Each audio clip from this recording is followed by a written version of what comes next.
Good morning, welcome everyone. Welcome back to Andrea Speaks TV. I hope you're doing well. I hope your family is doing well. Listen, y'all, I'm not gonna be on for long. I just want to come on and talk about an important topic. Listen, y'all, I don't know if you've heard or not, but there was a dam somewhere over in Ukraine, and supposedly it was damaged in some form or fashion. It was damaged so much so that it has been said to have released flood waters into the area. I believe it's somewhere near Crimea, if I'm not mistaken. I'm still doing my research on it. It also caused the officials, Ukrainian officials in the area, to call for evacuations. Okay, tens of thousands, I believe, of families, tens of thousands of families in the area. They were also at risk of flood damage, widespread, danger, things like that. Now, from my understanding, this dam, supplies water to a lot of farmland in the area. And if you remember from my previous videos, you know that I've said, and it has been reported, that Ukraine supplies a great amount of wheat, corn to the rest of the world. All right, they grow it there in Ukraine, and they export it to other parts of the world. Okay, so it was also said on yesterday that the price of corn and wheat has skyrocketed because of this damage that has taken place with the dam.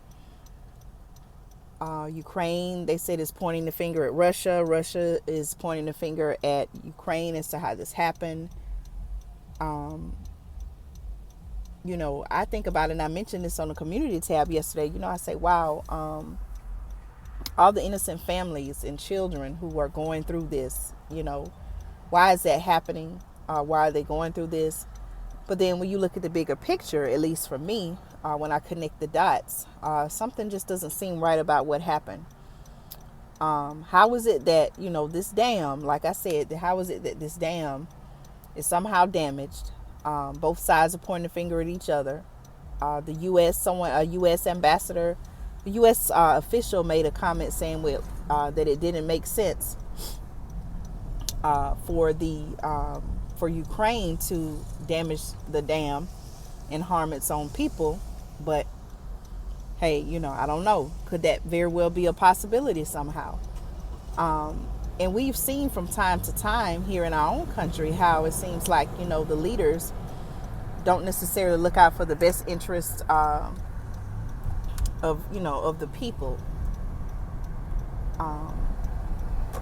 But, I just want to raise the question, what's really going on with this whole situation about the dam somehow being damaged in Ukraine? Now, I find that all of this comes at a time where, if you remember just a few days ago, because I also reported on this on the channel, if you remember a few days ago, our Congress, it went to the House and the Senate, and then President Biden signed into law this debt ceiling bill, which basically allows Congress, or maybe I should say our government, to basically write themselves a blank check, unlimited spending through the year 2025. Okay, so I would not be surprised. Okay, as a matter of fact, I'm anticipating some announcement to come out saying that, the United States is going to send more aid, millions or billions of dollars of aid to Ukraine to assist in this disaster. Now, am I saying, am I trying to say they shouldn't receive help? No, that's not what I'm saying. I've said before here on the channel that, people in times where there's some type of disaster, war torn, isn't no fault of their own. Those people, they're born there, they're living there, and it just so happened that it's, all of these things are allegedly happening in their country. And so that's why I say, there's innocent children, families and children who are there. And it's just a really unfortunate thing that they're having to go through. So they should receive some type of help. But at the same time, we have people right here in our own country, here in the U.S., that are suffering as well and are still waiting on assistance or haven't even received assistance. I look at what's happening with our veterans. Many who are homeless, and other groups of people, right? So, if you're going to help others, if you're going to help people outside of your home, if we're going to send foreign aid to other countries, let us also make sure here in the United States that we're helping our own as well.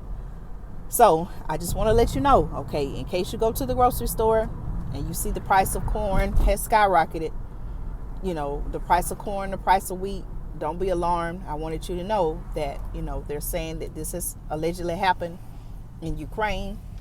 And they're saying that's why. Okay, you all let me know your thoughts. What's really going on? For some reason, I just have this feeling like, and I hate to say this, but it just really seemed like when you lay the cards out on the table and you connect the dots, it seems like there's a bigger picture here. Exactly what it is, I can't put my hands on it, but it's ironic that a dam that supplies water, okay, and I think they said something about there's also please correct me if I'm wrong, but I saw something about a hydroelectric plant. Okay, maybe that was tied to the dam, but then also maybe like a nuclear plant may be in danger in the area or something. So I don't know. I'm going to do some more research on that. But I find it ironic that here it is. Now this dam has been damaged, flood waters everywhere. They're saying that, it's a very catastrophic situation. Tens of thousands, maybe if not millions of lives are at risk, or hundreds of thousands lives are at risk because of the flood waters. Now, the water also supplies, the dam also supplies water to, a vast amount of farmland, which that's where the wheat, the corn, other crops are grown that are exported. So now that, there's basically the threat of a drought there, or damage to the farmland, who knows what's going to happen to the food supply. So again, y'all, really what I want to sum up and say is focus on what you can control, which is what's going on at your local community. Okay, can we really do anything about what's happening over in Ukraine now? We can't. Most of that is out of our control, right? But what we can focus on is making sure that we have emergency food supply, survival needs, making sure that we add water. Okay, have an alternate method that you can get food. Okay, don't rely on the government to feed you. Don't rely on food banks to feed you.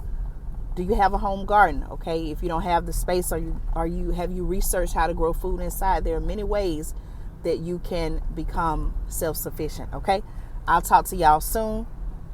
I'm taking care of some errands. Y'all be blessed, be safe, and let me know your thoughts on this video. Okay, take care, y'all.